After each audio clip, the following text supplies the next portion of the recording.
দশভুজার এক নতুন পর্ব নিয়ে আমি তোমাদের সামনে হাজির হয়ে গেছি। আমি পাপিয়া। আজকে আমি তোমাদের একটি নিরামিষ রেসিপি দেখাবো। এই রেসিপিটির নাম হচ্ছে পাঁপড়ের ডালনা। এটি আমি সত্যি কথা বলতে বিয়ের আগে কখনো খাইনি। আমি আমার শ্বশুর বাড়িতে এসে আমার শাশুড়ি মার কাছ থেকে এটি শিখি। চলো আজকে তোমাদের ওটাই দেখাচ্ছি। এটা করতে লাগছে পাঁপড়। আমি পাঁপড়গুলো ওই বড় বড় যে গোল গোল পাঁপড়গুলো হয় ওই পাঁপড়গুলোকে এরকম ছোট ছোট ট্রায়াঙ্গেল টুকরো করে নিয়েছি। লাগছে দুটো বড় আলু এখানে রয়েছে, আর লাগছে নুন, চিনি, এটা হচ্ছে টমেটো পেস্ট, আর লাগছে আদা বাটা, এখানে লাগছে লঙ্কা গুঁড়ো, জিরে গুঁড়ো, হলুদ। রান্নাটা করব আমি সাদা তেলে।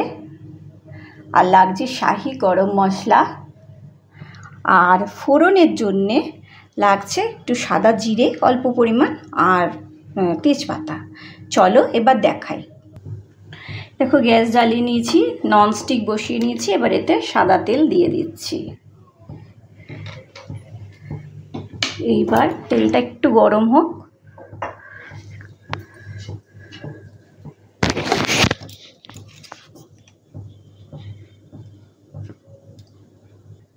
তেলটা গরম হয়ে গেছে। এবার ধরো পাঁপড়গুলো এতে দিয়ে দেবো। এইগুলোতে আমার পাঁপড়গুলোকে সব ভেজে নিতে হবে। এই রেসিপিটাতে পাঁপড়গুলো ভেজে নিই।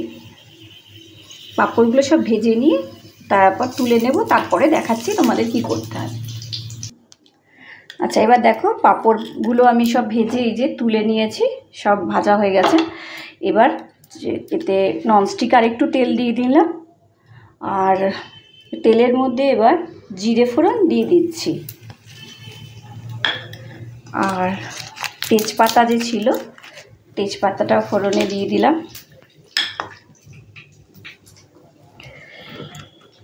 এবার এতে আলুগুলো দিয়ে দেব।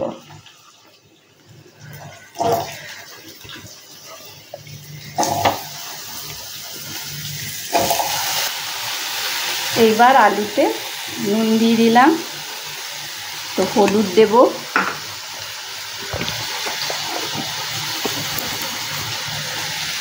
এবার হলুদ দিয়ে দিলাম।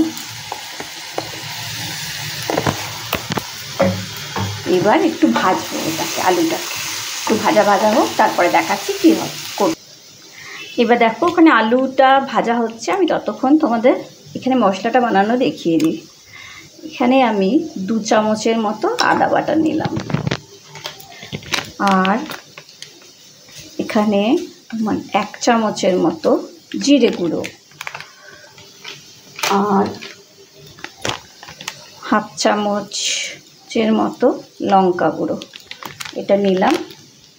নিয়ে এতে অল্প নুন দিলাম, চিনি দিলাম। এবার জল দিয়ে এটাকে একটু গুলে নেব। নিয়ে এটার মধ্যে একটু হলুদ গুঁড়ো দিয়ে দেব।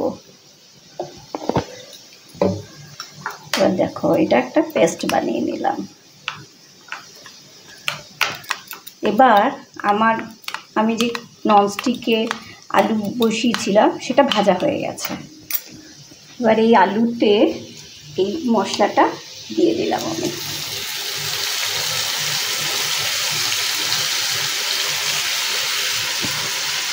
মশলা কিন্তু স্পেশাল কিছু নেই, শুধু আদা জিরে লঙ্কা, আর ওই আমি বলেছিলাম আমি হলুদ নুন এগুলো সবই একটা জায়গায় একসাথে গুলে নিয়ে এরকম করি। ছোটোবেলা থেকে মানে যবে থেকে আমি রান্না শিখেছি আমি নিজে থেকেই এটা করি। আচ্ছা, এবার এর মধ্যে যে টমেটো পেস্টটা ছিল ওটাকে দিয়ে দিলাম। এবার একটু কষাবো। এই দেখো কষানো হয়ে গেছে। এবার এতে আমি জল দিয়ে দেবো। জল দিয়ে একটু নেড়ে দিই, তারপরে এটাকে চাপা দিয়ে দিতে হবে।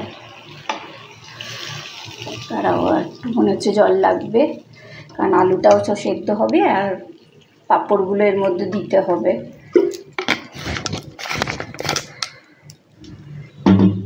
ব্যাস, এবার এটা চাপা দিয়ে দিই, এটা সেদ্ধ হোক, তারপরে দেখাচ্ছি।